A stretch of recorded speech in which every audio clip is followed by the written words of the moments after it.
पिता की कीमत। 45 वर्षीय दीवान की नौकरी छूट गई थी। बॉस ने जलील करके ऑफिस से उसे निकाल दिया था। पिछले 12 महीनों में तीसरी बार उसे नौकरी से निकाला गया था। रात हो चुकी थी। वह बाजार में पेड़ के नीचे रखी एक बेंच पर बैठा था। घर जाने का उसका जरा भी मन नहीं था। बेंच पर बैठा वो अपने दोस्तों को बार बार फोन मिला रहा था। उनसे रिक्वेस्ट कर रहा था कि कहीं जगह खाली हो तो बता दें, उसे तुरंत नौकरी की जरूरत है। दीवान कामचोर नहीं था, मगर बढ़ते कंप्यूटर के इस्तेमाल ने उसे कमजोर बना दिया था। हालांकि उसने कंप्यूटर चलाना सीख भी लिया था, मगर नए लड़कों जितना कंप्यूटर उसे नहीं चलाना आता था। इस कारण उससे गलतियां ज्यादा हो जाती थी। रात के 10 बजे वह हताश और निराश सा घर पहुंचा। अंदर प्रवेश करते ही बीवी चिल्लाई, कहाँ थे इतनी रात तक? किस औरत के साथ गलछर्रे उड़ा रहे थे? तुमको शर्म नहीं आती क्या? घर में जवान बेटा और बेटी बैठे हैं, उनकी शादी की उम्र निकलती जा रही है। कब होश आएगा तुम्हें? अगर इनकी जिम्मेदारी नहीं निभानी थी तो पैदा ही क्यों किया था? दीवान भी कुछ नहीं बोला। पत्नी की रोज रोज की चिक चिक का उसने जवाब देना छोड़ दिया था।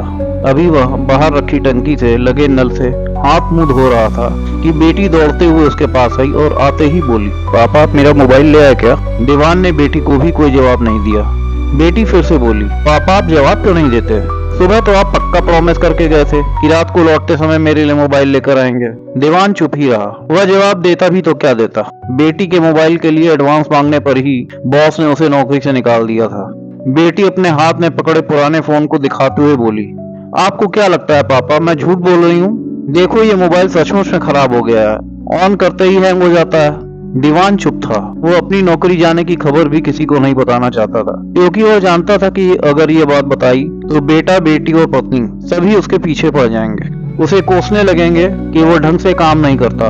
इसलिए हर चौथे महीने नौकरी से निकाल दिया जाता है। हाथ मुंह धोने के बाद वो सीधा अपने कमरे में गया, जहाँ बेड पर पसरी पत्नी मोबाइल चला रही थी, जिसकी आंखें मोबाइल स्क्रीन पर थीं और कान घर में हो रही बातों को सुन रहे थे।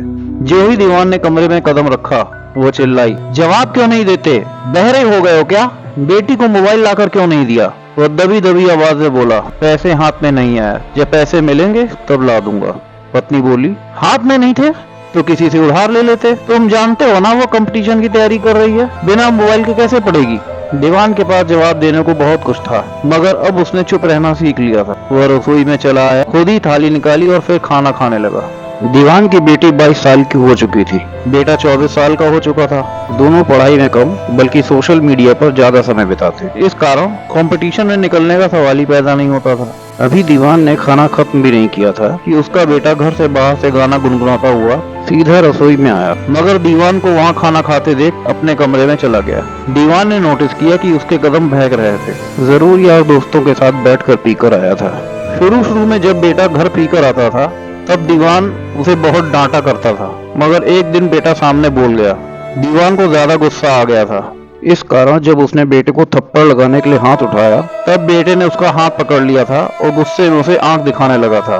उस दिन के बाद से दीवान ने बेटे को कुछ भी कहना छोड़ दिया था। वो खाना खाकर वापस कमरे में आ गया, तब पत्नी की खिचपिच फिर से शुरू हो गई थी, मगर वो चुपचाप सो गया। सुबह जल्दी उठकर वो काम की तलाश में निकल गया। वो जानता था कि बिना काम किए सब कुछ बिखर जाएगा।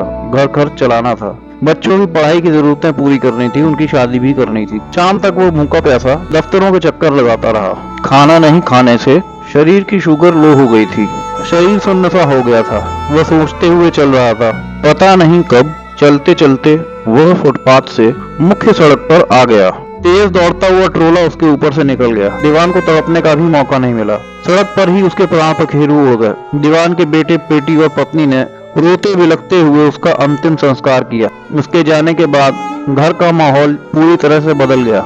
जिन लोगों से उधार पैसे ले रखे थे, वे रोज घर का चक्कर लगाने लगे थे। रिश्तेदारों ने फोन उठाने बंद कर दिए थे। घर की वाईफाई का कनेक्शन कट चुका था। अचानक से घर में नेट चलना बंद हो गया था। बेटी और बेटा अब खाने में कमी नहीं निकालते थे। जो भी मिल जाता खाकर पानी पी लेते थे। बेटे की आजादी खत्म हो गई थी। अब वह एक कपड़े की दुकान में 7,000 रुपए महीने की नौकरी करने लगा था। बेटी भी एक प्राइवेट स्कूल में 5,000 रुपए महीने की नौकरी करने लगी। पत्नी के लिए सब कुछ बदल चुका था।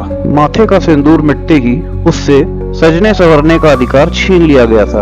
अब वह घंटों शीशे के सामने खड़ी नहीं होती थी। पति को देखते ही किच किच शुरू कर दिया करती थी। अब उसकी आवाज सुनने को तरस गई थी।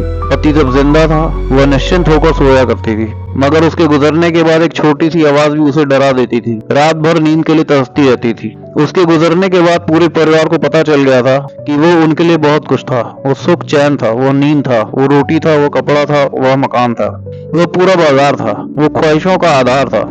मगर उसकी वैल्यू उसके जीते जी उन्हें पता नहीं थी। बाप की कदर किया करो, अगर वो गुजर गया तो अंधेरा छा जाएगा। जय श्री कृष्ण।